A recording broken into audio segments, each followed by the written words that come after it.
Hi there, as you could see from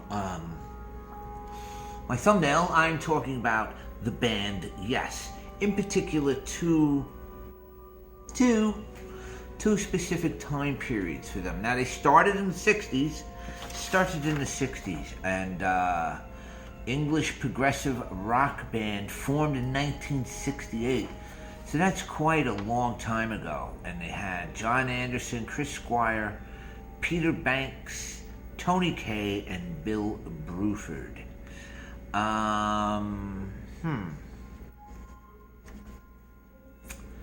So, and then that was the initial. They put out two albums. They put out an album in 69 and in 70, which to be quite honest, I don't even know what's on those particular records.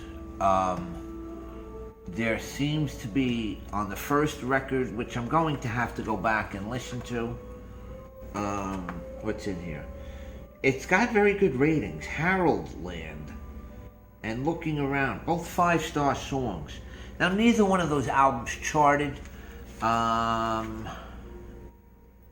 One went to 45 in the UK, but whatever.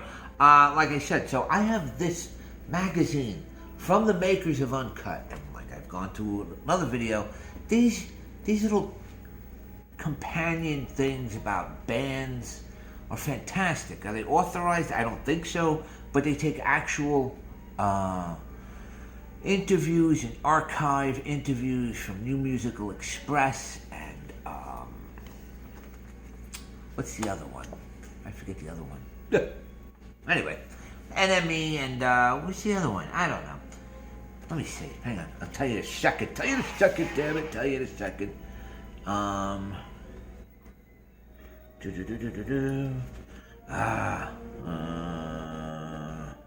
Melody Maker.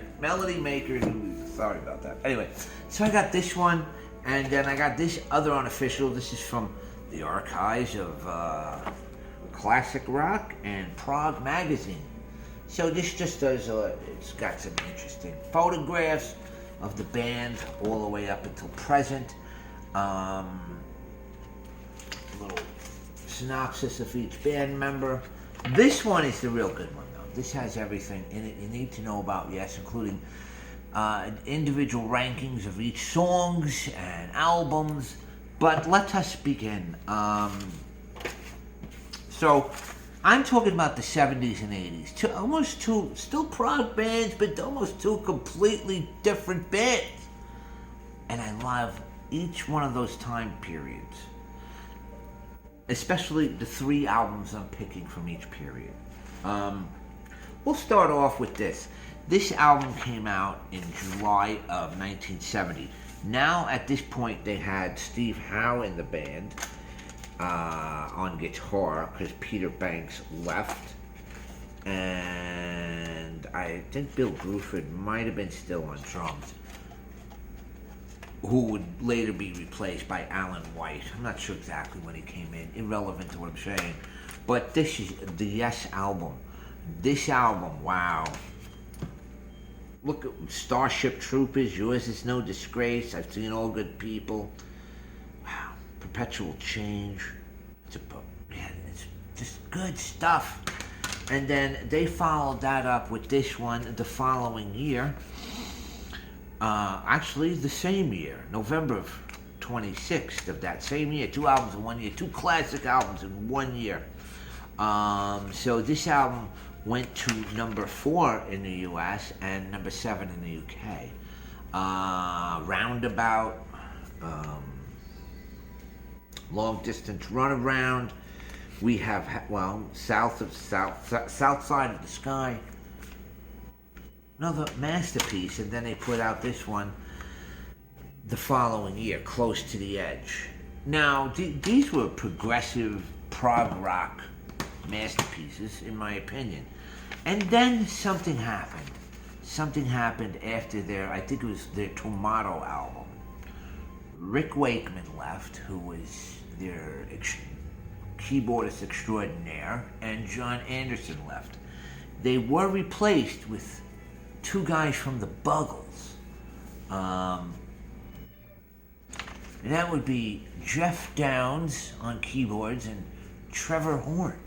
They were the Buggles. And that was kind of like a new wave band, Video Killed the Radio Star. But anyway, so they put out 3 albums in the 80s.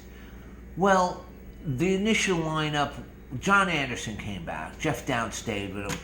Trevor Horn took the backbeat to the producer's role. But whatever, they put out this gem, Drama. This came out in 1980, went to 19 in the US and number 2 in England.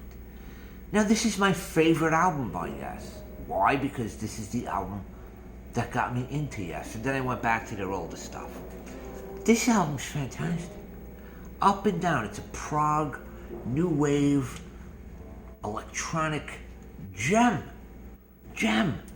And I saw them at concert in a round in Madison Square Garden. This is the second concert I ever went to in my life. It was in September of 1980. Wow, this was so good. So good. Yeah. And then they came out with this 3 years later with John Anderson back in the band. Once again, continuing their hybrid of new wave prog rock. Yeah, it's kind of what you'd be. 90125. I was going to say 90120. 90125. I wonder is that a California zip code? Never even looked up what it meant. But, owner of a lonely heart. This thing was a mega seller. 3 times platinum in the US. Mega seller.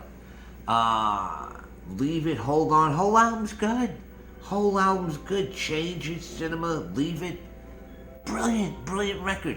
Now, at this point, Steve Howe had left. Steve Howe is gonzo.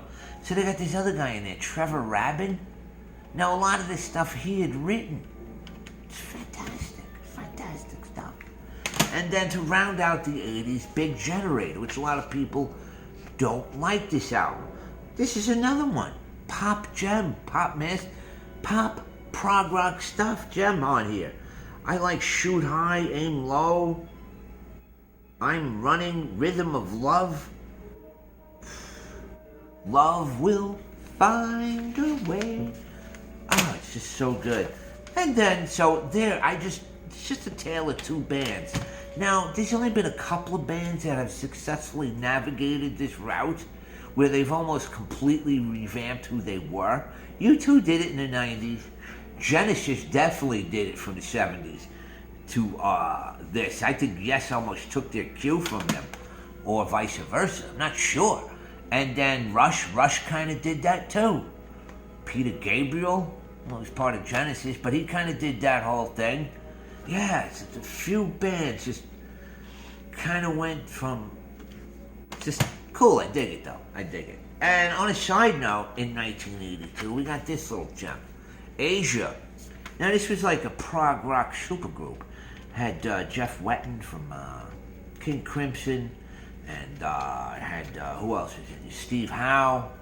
Who else was in here? Cole Palmer, did from ELP. I forget who the other dude was. Whatever. This was the biggest selling album of 1982. And then in 86, we got this one with Steve Hackett, formerly of Genesis, and Steve Howe, GTR. Both of these records are good. I like them. It's just real 80s bombastic music. It's something, I don't know if you can listen to it all the time. You gotta be in the mood for it. But when you do, you do enjoy it. So there you go. Just showing just an era of 2 bands, man. 2 bands that are the same band, but 2 distinct eras for this band. And like I said, go out and get this magazine if you like Yes, or if you just like reading about rock music like I do. I don't know, I'm like a historian. Look at this picture of Steve Howe. It's like that, well, 75. Yeah, he's old. He's 76. Boy, still going. He's like thin as a rail. Look at him. God bless him. Rick Wakeman still around. Chris Squire died, unfortunately. Alan White recently died last year. Now, like I said, they put out a couple of new ones in the 2000s. This was their last album they put out, The Quest. I heard the song Ice Bridge, which was pretty good. Hasn't prompted me to go out and buy it though. Not bad. But these are the six. These are the six essential albums, in my opinion. You just can't go wrong. And then you can get these two offshoots. Anyway, everybody have a great day. Go listen to some Yes. Peace.